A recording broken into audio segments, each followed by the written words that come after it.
Alors, moi je m'appelle Daryl, je suis guitariste dans Voice of Brain. Randy, chanteur. Et Nicolas, guitariste de Voice of Brain. Ah bon. Donc le groupe a été formé en 2008, on a rapidement sorti un premier EP. Et après, les CD, les concerts se sont enchaînés. Donc aujourd'hui, ouais, on sort le 4e album justement. On a enregistré et travaillé avec pas mal de gros producteurs, notamment on est allé en Suède à Gothenburg pour travailler avec Fredrik Nordström et Henrik Wood, on est allé en Angleterre aussi. Et pour celui-ci, on a pris la décision de tout faire maison, donc c'est tout Nico qui a fait enregistrer, mixer, juste le mastering qu'on a fait ailleurs, aux États-Unis. Et voilà, 4e album, on a à peu près 250-300 concerts à notre actif, on a fait quelques gros festivals, etc. Metal Day, Silac. Et voilà, on est toujours aussi content de faire de la musique.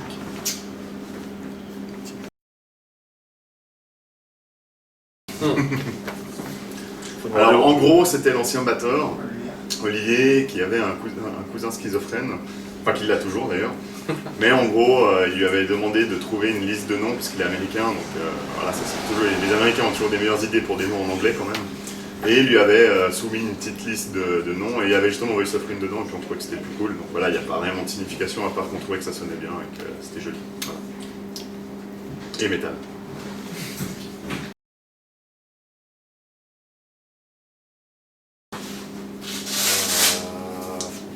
Je vais un peu plus tard. Écoute, clairement Slipknot, Korn, les trucs qu'on écoutait, qui sont sortis quand nous on avait 14-15 ans, et puis voilà, donc c'était un peu toute la vague néo-metal, je dirais. Toi pareil. Pareil, mais avant peut-être, moi je me rappelle avoir, pas loin, hein, je me rappelle avoir découvert la guitare avec Nirvana, donc c'était vraiment le premier groupe où je me suis dit tiens, j'ai envie de faire la gratte. Et puis après, vraiment, je crois que la grosse envie de jouer dans des groupes, c'est Slipknot. Vraiment. Du coup, découvert de la musique métal à proprement parler, c'était surtout, déjà rock, c'était avec le jeu vidéo Guitar Hero 3. Comme beaucoup de gens, je pense, j'ai commencé à découvrir le rock, un petit peu de métal, mais j'accrochais gentiment. Puis, mes premiers groupes de métal à proprement parler, c'était avec Ozzy Osbourne et Nightwish, bizarrement. Et plus tard, j'ai commencé à m'intéresser surtout à In Flames. Et puis Linkin Park, c'est comme ça.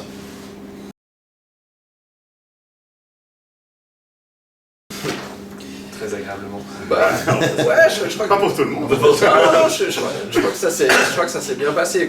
Comme l'a dit Randy avant, on a fait 2 albums avec des producteurs qui sont établis. Et ça drill vraiment. On a été une fois à Cardiff au Pays de Galles, on a été une fois en Suède. C'est toujours un process, tu vas là-bas, tu commences, tu fais les drums. Mais en gros, tu as 3 semaines pour tout faire.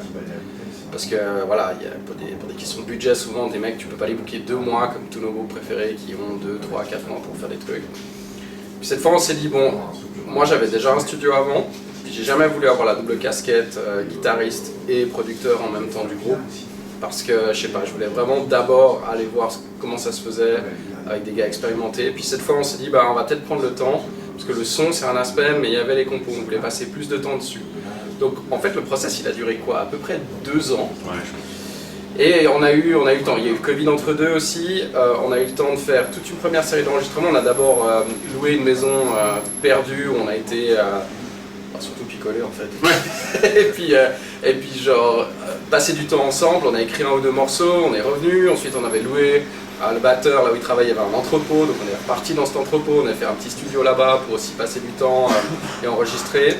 Et puis vraiment le début du process de l'album, ensuite au studio, chez moi, c'est en 2022, mais... Septembre. Ouais, peut-être. Ouais, peut-être pas. Donc là on s'y est mis et puis on a fait On a fini en décembre, je pense. Mais le process c'était à la maison, donc en fait on avait nos propres horaires, on faisait comme c'est on voulait. Le studio, c'est un studio, j'ai pas un studio commercial, je fais pas d'autres groupes où c'est juste pour voice. Et puis voilà, ça nous a permis, par exemple Randy, la voix on n'a jamais passé autant de temps, il y a des sessions bien, il n'était pas dans un bon jour forcément, on n'a pas la pression de voilà, on arrête, puis on passe à autre chose. Mais tout... Non, puis ce qui est cool au chant, c'est que quand tu vas dans des studios à l'autre bout d'Europe, voilà, bah, t'as 3 semaines et puis la voix tu la fais à la fin et t'es obligé en 5 jours, que tu sois malade, pas malade. En plus, bah, t'es 5 jours dans la même maison avec les autres, donc il suffit qu'il y en ait un qui chope mal à la gorge, bah, ça tombe sur toi et tu sais que t'as que 3-4 jours pour rentrer à les 10 titres. Tandis que là, bah, j'allais 2 fois par semaine, 2 heures.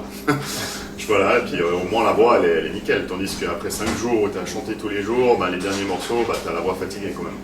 Et tu prends voilà, bah, aussi, comme tu fais attention à ta voix, bah, peut-être tu as moins d'entrain dans certains passages parce que tu dis ah putain, il faut que je fasse gaffe et tout. Tandis que là, bah, je m'en fous si je me casse la voix. Après, j'ai 3-4 jours où j'annule la session de la fin de la semaine, puis on reprend la semaine d'après. Puis on n'était pas pressé par le temps, et puis ça c'était hyper agréable. Au niveau des compos aussi, il l'a dit avant, tu vas dans un studio, tu as 3 semaines, tu ne les retravailles pas forcément sur place. Là, c'est arrivé quelque chose qu'on n'avait jamais fait, où on a enregistré le morceau, puis finalement on a gardé que la voix. Et puis après, quand j'ai recomposé le morceau, bah, j'ai fait juste sur la voix. C'est un truc qu'on n'avait jamais fait. D'habitude, tu as un riff de guitare, tu as un beat de batterie ou un truc. C'était vraiment une super expérience par rapport à d'autres. On avait pu être plus stressé, avec des fois plus de prise de tête. Là, franchement, c'était. Et on a fait 40 démos, c'est énorme. Ouais. Puis on a gardé les 9 titres qui sont sur l'album en fait. Ouais. On a pris notre temps là. Quand on a commencé l'enregistrement à proprement parler, on avait les 10 titres. Donc en 2022, on avait les 10 titres, on en avait enlevé un après. Mais avant, il y a 2 sessions où on enregistre déjà. Puis comme les démos, on pouvait les faire aussi au studio, on a déjà fait des démos, on les avait déjà enregistrés. Donc là, si tu veux, c'est en 3 phases. Il y a une phase où on écrit, on enregistre un bout, on regarde, ce qui reste, ce qui part. On fait ça une deuxième fois, puis après au studio, après on se posait plus de questions, on avait le temps. On a ajusté 2 ou 3 trucs, mais on avait déjà les compos qui étaient finis.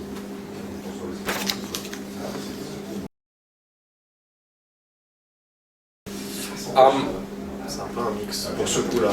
Ça, ouais, ça a un peu évolué au fil des années, mais je pense que la base, souvent, la plupart du temps, je compose des riffs à la maison, je compose des morceaux et je les envoie au groupe. Puis après, il y a tout le monde qui donne son avis et puis à partir de là, on travaille.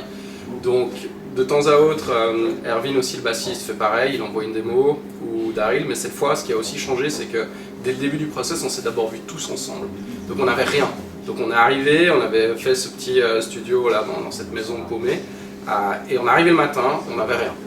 On commence ensemble, et à partir de là, je me suis mis à écrire des chansons qui étaient en lien avec ce qu'on avait fait. Donc en gros, le groupe a donné son avis et son envie dès le début, puis on a composé là-dessus. Bah, en plus, le premier morceau qu'on a fait dans cette maison, la première démo, c'est l'est dans le nouvel album. Et Ouais. c'est juste vraiment cool. C'est juste donc un peu différent. Puis il y a eu des morceaux où on avait fait des chansons en 7 cordes dans un accordage qui n'est pas le nôtre, on voulait essayer un truc, finalement ça jouait pas, mais la voix était super cool, donc on a gardé juste la voix, puis on a recomposé dessus. Donc je dirais que le processus il est vraiment collaboratif. C'est vrai, mais il y a vraiment un côté où on s'est toujours beaucoup fighté sur les influences, sur ce qu'on veut faire, on a toujours eu ce débat, est-ce qu'on doit faire des chansons plus rapides, est-ce qu'on doit faire des chansons plus lentes, C'est fou parce qu'on écoute presque tous ouais, la même chose. Exactement, mais au final sur cet album, je sais pas si c'était plus sur la même longueur d'onde au début, mais en tout cas on a mis les bases et le cadre, et puis ça c'était vraiment cool. Après bah t'es créatif là-dedans.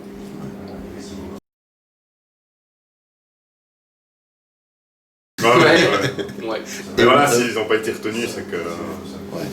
Mais des nouveaux. voilà, c'est ce que j'allais dire. Est-ce qu'un jour vous Il y en a un ou pensez deux, je pense qu'ils sont quand même cool, et puis il faudra voir. Voilà, mais c'est. Ouais, il n'y en a pas un ou deux qui a vraiment plus marqué que ça. Ouais, voilà. Il y en avait un qu'on adorait, je me rappelle, mais qu'après on l'a plus le temps avancé, plus on le détestait, finalement on n'en parle plus du tout. Quoi Pain. Je sais plus où il y a, je crois il y avait les gangs Ah oui, qui faisaient un peu comme Bullet for My Valentine. Là. Ouais, c'est juste. On adorait au début et après on a détesté. Ouais. On en a 2 qu'on pourrait ne jamais sortir. Mais le problème étant, c'est que justement ils ont été composés en 7 cordes, on joue pas en 7 cordes pour la plupart des morceaux, et logistiquement c'était une tannée de faire ça. Donc voilà. C'est vrai que tu sors un morceau, si tu le joues pas. Ouais, si tu joues pas en live, après voilà. Alors, tout dépend. Hein, s'il y en a un dans l'album que tu joues pas, c'est pas grave. Mais c'est vrai que... Alors en gros, la pochette, on avait déjà travaillé, c'est Travis Smith. C'est un artiste qui a travaillé pour beaucoup de groupes qu'on apprécie énormément. Et personnellement, j'ai toujours beaucoup aimé le sens un peu artistique et caché de ces covers. Il y a toujours, pour moi, un sens, un message derrière, je trouve ça hyper cool. Puis en fait, il avait déjà fait la cover du deuxième album, Pure and Purified. Puis là, en fait, comme on est revenu aussi un petit peu aux sources avec un truc un peu plus violent que l'album précédent, on trouvait cool de refaire avec lui la cover. Et aussi pour avoir une identité générale de groupe, c'est toujours cool quand tu as un peu le même style de graphisme au fur et à mesure de tes albums. Et là, en fait, on lui a donné carte blanche, on lui a envoyé les paroles, les démos, et puis en fait, il a proposé directement quelque chose dans le style, et puis après, on a un peu ajouté les choses en discutant ensemble. En fait, c'est un peu comme ça que ça s'est passé. Et on est hyper content du final. Ouais. Surtout travailler les ombres. C'était super aussi cool de discuter avec lui parce que c'est le 4e album, on commence à avoir fait avec quelques artistes. C'est pas toujours évident de travailler avec les artistes qui font les covers des CD, mais avec lui c'est toujours super fun. On lui envoie les paroles, il envoie un truc, c'est hyper spontané, ça va hyper vite. Et surtout sur cette période-là, il avait un agenda où il était super booké. On était hyper contents qu'il se souvienne de nous, parce que par rapport à des groupes, il fait des tellement gros groupes. Nous, on est un groupe beaucoup plus petit. Et il se souvenait quand même de nous, il nous a tout de suite répondu, tout de suite envoyé les premiers sketchs. Ouais, il a fait vite, ouais. C'est top, ça fait vraiment plaisir. Justement, parce qu'on a fait le premier avec lui il y a 7 ans. Ouais, 6, 7 ans. Ouais, donc. Enfin, le deuxième. Ouais, notre premier ensemble. C'est notre deuxième album, c'est juste. C'est, je pense, le meilleur artwork de tout. Ouais. C'est pas juste passer un nouvel album, mais vraiment, Ouais. vraiment bien.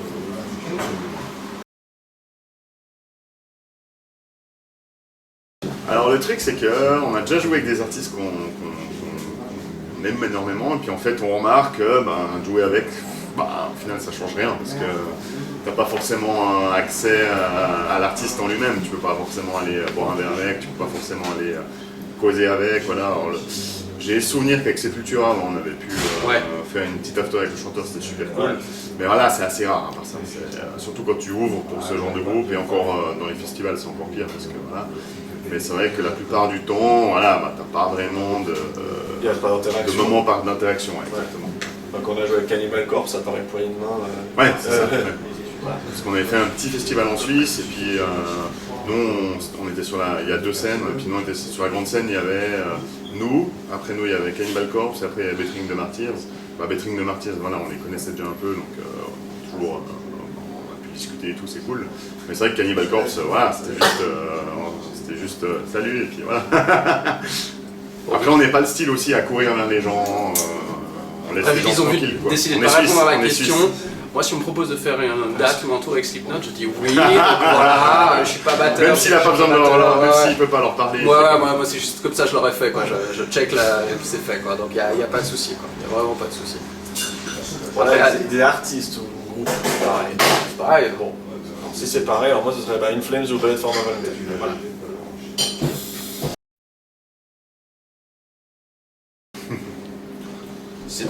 C'est du Melodeath, hein. Franchement, les influences sont là, il y a les harmonies de guitare, il y a le côté un peu hardcore derrière, donc metalcore, Melodeath, voilà, on est dedans.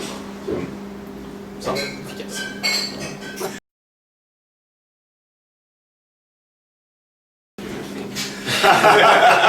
Ouais, à part ça un petit peu, ouais. If you do the thing and you do it right, And you don't fuck it up, it works. It just works. Allez, traduit en français maintenant. Si on fait les choses bien et qu'on le fait correctement, ça fonctionne. voilà. C'est un peu ça. Ok. Enfin, on va très certainement recommencer à composer parce qu'on a eu beaucoup de temps pour faire ça et puis le processus est bien rodé et puis on a encore des chansons à écrire. Avec un peu, dans quelques mois aussi recommencer un peu à tourner et puis surtout voir un petit peu comment préparer le prochain step. Je pense qu'avec l'album on a vraiment posé les bases de quelque chose de nouveau. On a fait tout un cycle où on avait plein de rêves, plein d'idées, plein de choses à faire. On les a fait ou pas, et puis maintenant on passe à un nouveau cycle, et je pense qu'on prépare ça maintenant pour la suite. Le nouveau cycle, c'est peut-être justement se concentrer un peu sur la musique. On avait une discussion en se disant la manière de consommer la musique maintenant, pour nous, elle a bien changé, et puis c'est pas forcément ce pourquoi on a signé quand on a commencé, quand on était bon. Moi, perso, j'adore encore écouter des albums de A à Z.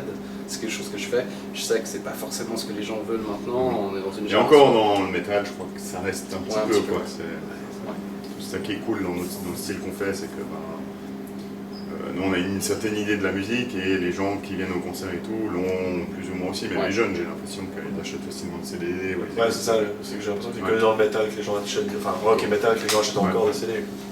Et surtout les vinyles qui reviennent à la mode. Les vinyles.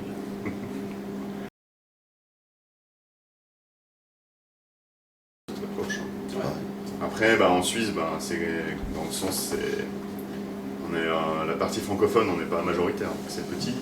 Donc on est vachement dépendant de la partie allemande en fait. Et puis la partie allemande est plus proche de la partie Allemagne, tandis que la partie francophone est quand même plus proche de la France. Et puis aussi, quand tu parles la même langue, c'est plus facile. Donc des fois, on se sent même plus proche de la France que de la Suisse allemande, même si on joue beaucoup en Suisse allemande et que ça marche bien.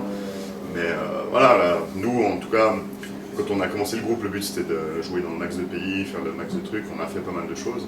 Puis là, avec cet album-là, on s'est dit que le but c'était vraiment de viser principalement Suisse et France et Allemagne, et puis pas trop perdre de temps en faisant des voyages en van qui durent 10 heures pour un concert, voilà, et puis plutôt d'aller droit au but, c'est là où on a envie de jouer. Quoi. Bon là, on est toujours super content de jouer en France. Franchement, les conditions sont vraiment top. Et puis le rapport, en tout cas, on voit qu'avec le statut d'intermittent et la scène locale, elle vit beaucoup mieux en France qu'en Suisse. En Suisse, c'est beaucoup plus compliqué pour ça. Ouais, c'est sûr. On est toujours hyper content de venir là. Ça se passe toujours super bien. Et puis, je crois que c'est quand même un des pays où on a le plus fait de concerts. Ouais, presque. Presque autant que Suisse, je pense. Ouais.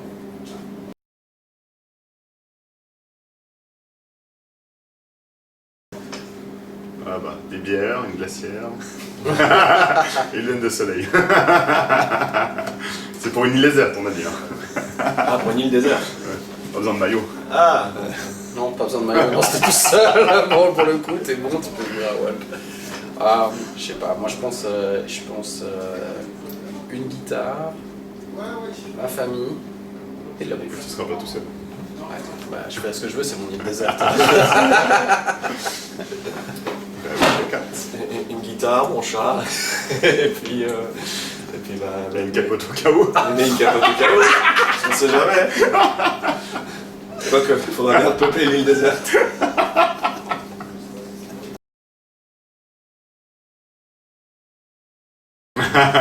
La façon dont on a fait l'album. Puis tu te poses plein de questions.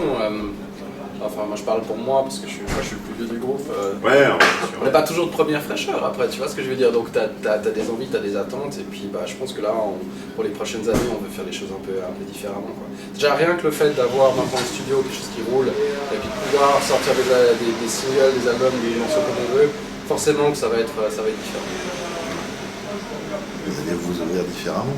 Ouais, je pense qu'on va sortir plus régulièrement des choses. Et parce que là, cet album, on a pris un... Bon, il y a eu le Covid, hein. Franchement, l'album précédent, Acheron, on l'a sorti en fin septembre 2019. Ouais. On a direct eu pas mal de dates qu'on a enchaînées, dont une mini-tournée en France en janvier. Puis après, il y a eu le Covid, quoi. Donc ça nous a un peu coupé l'herbe sous le pied. En plus, c'était le deuxième album, on avait vraiment enchaîné les deux albums, les deux chez des gros producteurs. On s'était vraiment bougé le cul pour faire ça rapidement. Ouais, tout ça. Donc moins de 2 ans après l'album d'avant qui a bien marché, celui-ci était bien parti pour bien marcher, puis ça a un peu coupé net le truc. Ça nous a tous démotivés. Puis après ça a pris un moment déjà à se revoir, à faire de la musique, puis à se dire à envisager la suite. Donc c'est vrai que cet album il a pris 4 ans. Ouais. Donc d'habitude on sortait tous les 2 ans quelque chose. Donc, là on aimerait ressortir plus rapidement des nouvelles choses, pas forcément directement en album, mais au moins des singles, des EP ou des trucs qui sortiront plus régulièrement. Voilà. Je pense que le Covid a sauvé le groupe, honnêtement. Je crois aussi. Parce qu'en fait, on s'était mis tellement la pression, alors que c'était à la base c'est un hobby, hein, on n'en dit pas. Mais voilà, on avait tous le rêve vraiment de continuer ça à fond. Et puis on s'était mis énormément de pression et on était venu à pas mal souvent s'engueuler tout le temps. Et puis voilà, dès qu'il y en a un qui n'était pas dispo pour une date, ça énervait tout le monde, machin. Alors que le Covid, là, ça a un peu calmé le jeu, on s'est revu, on n'a pas forcément fait le deuil, hein, mais je veux dire, passer plutôt à autre chose et une autre vision de la musique. Et puis tous, en fait, maintenant on s'engueule rarement. Et puis tout le monde est On s'engueule, mais c'est voilà. pour le fun. Ouais. C'est juste parce qu'il faut regarder. Mais blague à part, il me semble qu'il y a une. On s'est pas vu pendant 4 mois. Il y a un moment, on a parce dit que genre on ouais. fait plus rien pendant 4 mois, on se voit pas. De toute façon, c'était déconseillé de se voir. crois même plus. On avait bien suivi Je crois bien plus. les directives C'est clair. des médecins cantonaux. Mais pour le coup, ouais, c'était. Il n'y avait pas que le Covid, il y avait aussi genre, bah, c'est bon, c'est une bonne occasion de faire un petit break. Quoi. Et donc ça a été quand même positif. Ouais, alors, Clairement. franchement, ouais. Pour nous, le Covid a été positif. Ouais. Même si sur le moment, ça nous a complètement démotivés, avec le recul, on n'aurait pas fait l'album comme ça aujourd'hui Non, c'est clair. sans le Covid, je pense. Il y a plein de trucs cool à en retirer, ouais, ça c'est sûr. Il y a des trucs pas cool, mais... Ah, le seul truc Pas qui besoin était... d'aller au travail. Le seul truc qui était frustrant, c'est justement de faire Acheron, de partir en Suède, de revenir, d'enchaîner. Il y avait toute la promo et ça, mais genre, comme pour beaucoup de groupes d'ailleurs, ça s'est arrêté de net. Et là, quand il a fallu repartir, relancer, enfin les salles, je me rappelle, tous les groupes locaux, en tout cas en Suisse, c'était compliqué. Ils se basaient que sur des groupes qui avaient déjà une réputation qui était établie pour remplir les salles. Je peux comprendre, hein, les mecs qui ont des salles, ils ont une famille à nourrir aussi ou des factures à payer, ils doivent le faire. Mais ça, c'était compliqué. Il y avait moins de place pour la scène locale. Ouais, c'était vraiment... Parce que toutes les dates qui avaient été annulées, plus les autres dates qui continuaient de se booker, c'était devenu un marché saturé où les salles elles avaient que des grosses têtes d'affiche tout le temps. Et puis c'était plus difficile en tant que groupe local de retrouver, de retrouver pas mal de dates en fait. C'est ça. Et le marché a quand même un peu changé, je pense. Ouais. Voilà. Avec le Covid, ouais. Merci à toi pour ton temps. Et, merci aux gens qui vont regarder la vidéo. On espère que l'album vous plaira. Ouais, écoutez l'album, n'hésitez pas à nous écrire, on répond volontiers, et dites-nous ce que vous en pensez, sérieusement. Voilà. Critique constructive... Non mais même de la merde, ils peuvent nous Ouais. insulter, il faut les laisser, il faut c'est laisser Internet. Ouais. Puis voilà, les choses qui changent par rapport à ce qu'on a fait avant, potentielle nouveauté, voir si ça plaît ou pas, s'il faut continuer dans cette voie-là ou pas.